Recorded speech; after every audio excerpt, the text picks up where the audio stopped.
Nicole Mossou, Patrick Bonté, on s'est rencontrés en 1985. Nicole vient plutôt de l'univers de la danse, moi de celui du théâtre, mais ces domaines ont très vite été flous et se sont mêlés pour faire des spectacles dont nous assumons en alternance la paternité, qui sont de l'ordre essentiellement de l'image mise en mouvement, avec des thématiques qui diffèrent à chaque fois et avec des distributions qui sont très différentes aussi. Et donc il y a un enjeu de trouver un langage qui corresponde à chaque spectacle que l'on aborde. Donc nous sommes installés à Bruxelles, ici même dans la salle qu'on appelle l'Envers, où toutes les répétitions se passent avec les équipes. Ce qui peut résumer notre recherche aussi dans le rapport aux spectateurs, c'est de susciter un certain trouble.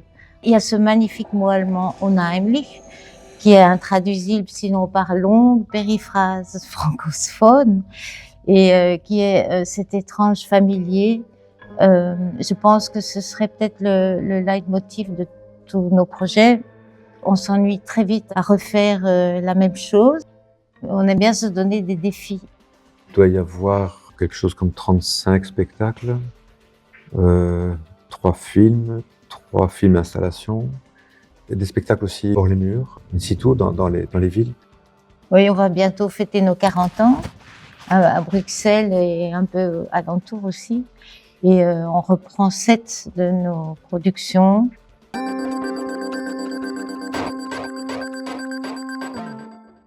Évidemment, ce qu'on cherche au fond, que ce soit à travers le mouvement ou à travers les intentions qui animent les figures, qui animent les danseurs et les acteurs, c'est au fond créer un théâtre d'images, où l'image scénique est à la fois remplie des tensions ou des contradictions qui l'animent et qui en font quelque chose de vivant, et si possible quelque chose d'autonome, un objet. Et les acteurs et les danseurs n'appartiennent pas à l'image n'est pas à leur service. Il y a l'envie de créer un objet qui soit autonome, qui puisse parler en tant que tel, et qui ne prétende détenir aucune vérité, bien sûr, mais qui appelle la suggestion. L'incomplétude nous attire, c'est du morcellement. C'est quelque chose qui est venu chez nous très tôt, c'est cette complexité du mouvement. Donc, le corps ou la figure humaine en scène n'est pas dans un élan unique, jamais. Jamais. C'est toujours complexe. Le haut, le bas du corps, la main dit un truc, la tête autre chose. Les yeux regardent devant, alors que les mains sont occupées à manier une épée. Enfin, il y a beaucoup de choses comme ça. On ne voit que un morceau de l'action. Il nous manque toujours des morceaux. C'est ce qu'on entend, ce qui pénètre d'ailleurs le spectateur de la façon plus inconsciente, parce que on est bien en prise, notre cerveau est bien en prise avec le visuel, mais les sons qui nous traversent, on est très peu dans la mélodie, dans l'autonomie musicale. Elle est comme un flux, souvent un peu dangereux, comme ça, dans son rapport à l'image. Souvent, elle n'accompagne pas le rythme des danseurs, mais il y a une rythmique très dure, très portée sur laquelle les interprètes flottent.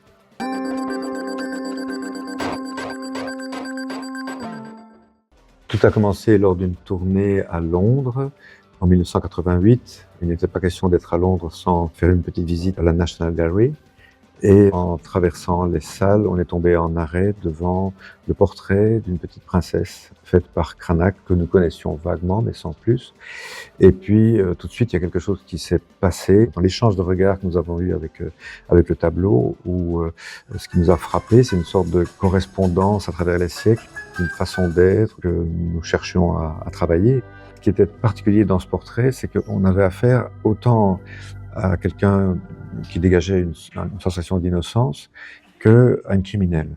Est-ce qu'elle a des pensées qui vont vers la dépréciation, le meurtre, ou plutôt qui sont de l'ordre de l'aménité? Impossible de savoir. Il y avait aussi une distance trouble du sujet à sa représentation. Et donc on a été fasciné par cet espace d'incertitude qui permettait d'imaginer en fait ce qu'elle avait fait avant et ce qu'elle allait faire après avoir été fixée sur la toile. Et donc à partir de cette idée-là, on a fait des recherches sur la peinture de Cranach.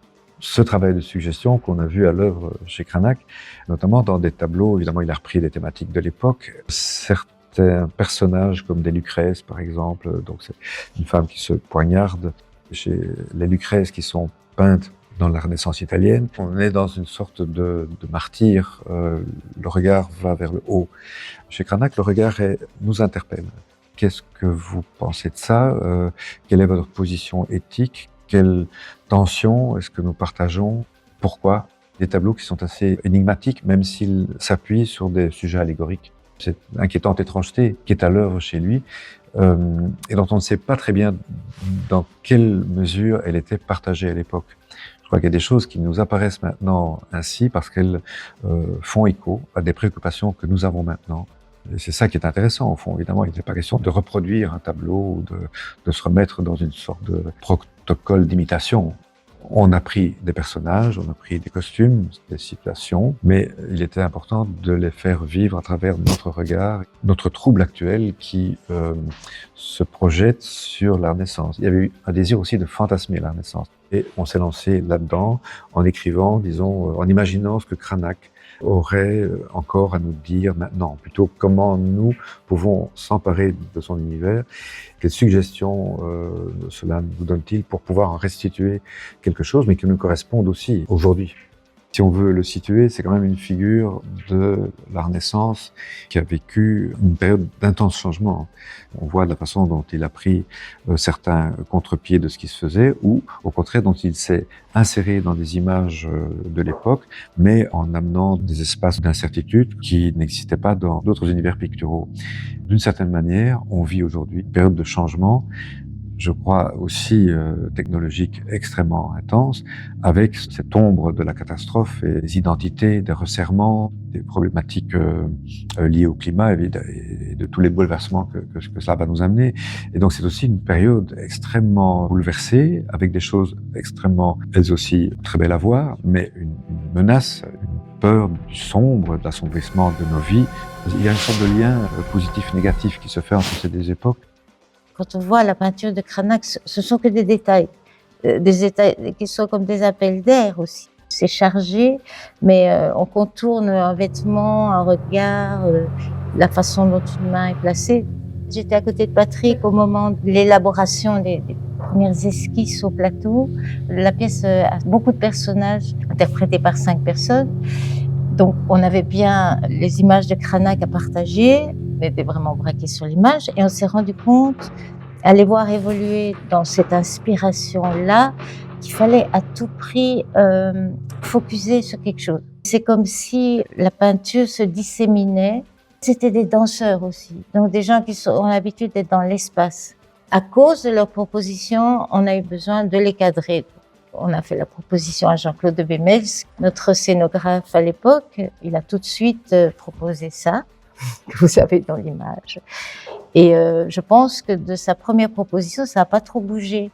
Cette idée aussi de bas-relief, donc des rondes-bosses, des creux, des fenêtres, c'est un peu une évidence, mais elle n'est apparue que parce que le mouvement, la réaction du danseur était trop spatialisée.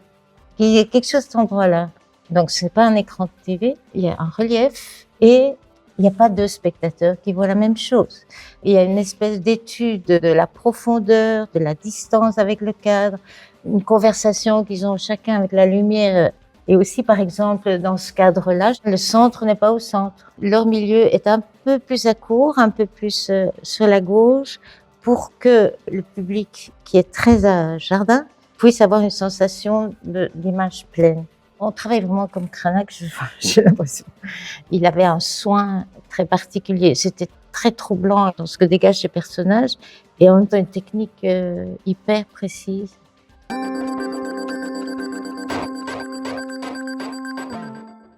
Notre rapport à l'image a changé. Nous avons créé le spectacle donc, à Tilburg en 1990. On l'a joué pendant 22 ou 23 ans et donc il y a eu du changement dans la distribution. Donc il y a eu 11 personnes pendant ces 23 ans qui se sont chargées des 5 figures du spectacle. Et l'idée maintenant c'était de retrouver, de réimproviser une autre chair à ces propositions qui sont évidemment, certaines sont très écrites mais d'autres peuvent être revues. Dans la nouvelle création, il y a une scène vraiment nouvelle qui n'existait pas. Et on a eu une tendance à faire sortir beaucoup de têtes qui sortent comme si on avait peut-être fait un pas plus loin dans ce décadrage du cadre. Ça s'accentue. retrouver son univers avec d'autres personnes et aussi de se réinterroger sur la façon dont nous voyons l'image, dont nous éclairons ou n'éclairons pas les choses, à le relire, à y voir des choses différentes de celles qui nous avaient animés il y a 30 ans. Et donc c'est aussi une question sur nous-mêmes et comment est-ce qu'on voit les choses aujourd'hui à travers un spectacle très cadré et nous impose une certaine rigueur de conception d'espace, de conception de jeu et de mouvement. Et donc c'était revoir comment cela nous parle encore aujourd'hui. L'élan musical que nous avions à l'époque n'est plus du tout le même que nous avons aujourd'hui. Il y a plus de troubles, plus d'étrangeté qu'il n'y avait à l'époque. Paradoxalement, l'image est globalement restée la même. Mais le tout premier projet, on voulait parler du petit catéchisme, Mièvre, la Sainte Vierge, Jésus, tout ça. Et en même temps, comment une femme, je l'interprétais à l'époque, d'aujourd'hui vit ça. Comment elle évolue avec sa sexualité, sa physicalité. Et la première demande a été faite à un musicien, Christian Genet, c'est un musicien autodidacte qui avait tout dans sa basse. Il y avait des sons samplés de l'époque, des voix de Dieu déformées, tout ça. Mais il y avait déjà ce souci de dire la dualité dans le son aussi.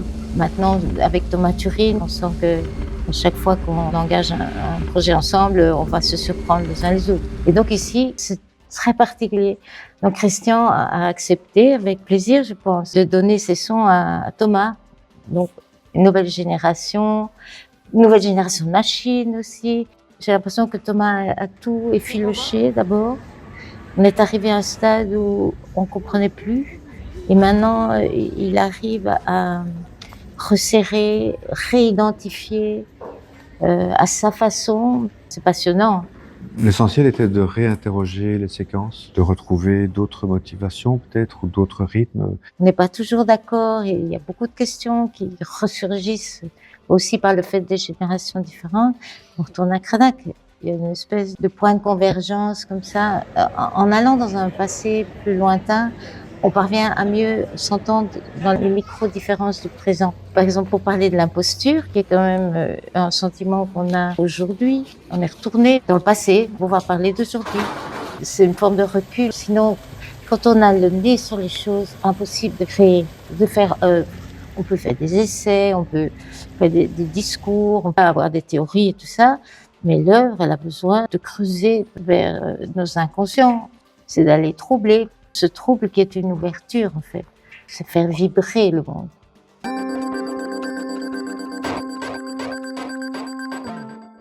On va parler chronologiquement, parce que beaucoup de théâtres nous accueillent et avec chacun, on a discuté de ce qui convenait mieux au lieu, au plateau et de ce que le directeur ou la directrice souhaitait.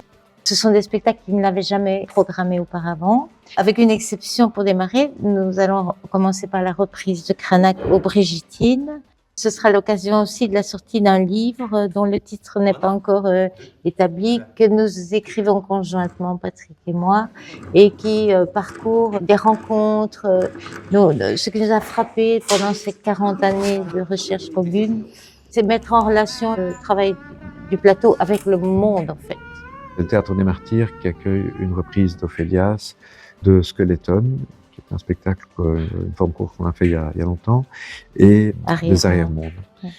Et ensuite, c'est les Halles de Scarbeck avec de Grete Goat et le Théâtre Les Tanneurs avec Whispers et Histoire d'imposture, et finalement Charleroi Danse avec les films, les installations et Arrière-Mondes à Charleroi. En 26. Donc le tout est concentré sur 5-6 mois. Et comme on a commencé à la raffinerie, on terminera cet anniversaire in situ.